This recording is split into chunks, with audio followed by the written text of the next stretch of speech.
If you recognize this succulent as an agave, you might know it because of its role in this. Or more specifically, this. All tequila is made from one species of agave, but agave expert Wendy Hodson thinks they're great. Aren't these great? For a legacy that predates margaritas.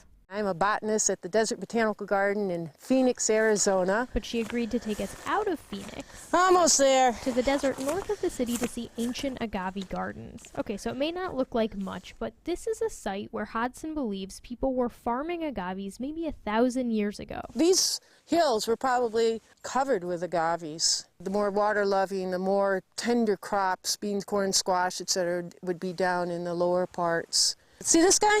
This is what we're calling the Sacred Mountain agave. It's found only in this area. And it's another one that we believe were cultivated by pre-Columbian farmers as far back as possibly 800 or 900 AD, and they're still alive. They're believed to be cultivated because they're slightly different from the wild agaves found in the area. The flowers are different. They're sort of a greenish white. It's well known that people in Mexico have been cultivating agaves for centuries, but it's the recent research of Hodson and others that suggests people in the Southwest relied on cultivated agaves as well. You know, you have the three sisters, corn, beans, and squash. Agave needs to be right up there. That's actually the great aunt. So how do you eat one of these? You can see the young flowering stalk just starting to emerge. And that was the time that you would want to harvest them because the plant's accumulating all these carbohydrates for the production of the flower stalk. It can take 10 to 15 years for an agave to flower, so cultivating them would have taken some foresight.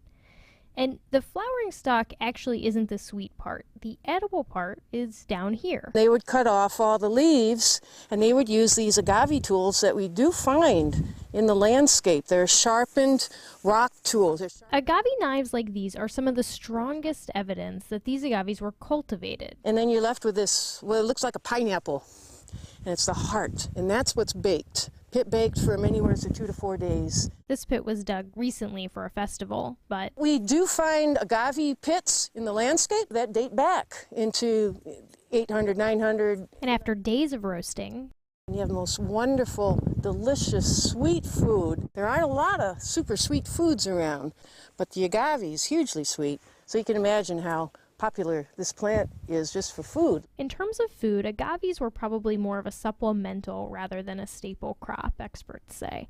But the plants had other uses too. Fiber is huge. Agave sandals, mats, beverage, of course. They were making their mezcal or pulque, very definitely. I mean, who wouldn't, you know? Hodson says agave were not likely cultivated after about 1350 AD.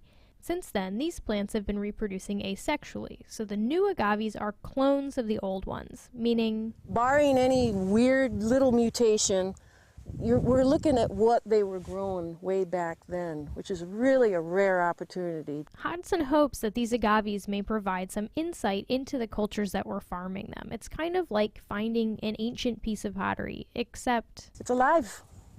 It's alive. For Science Friday, I'm Flora Lichtman.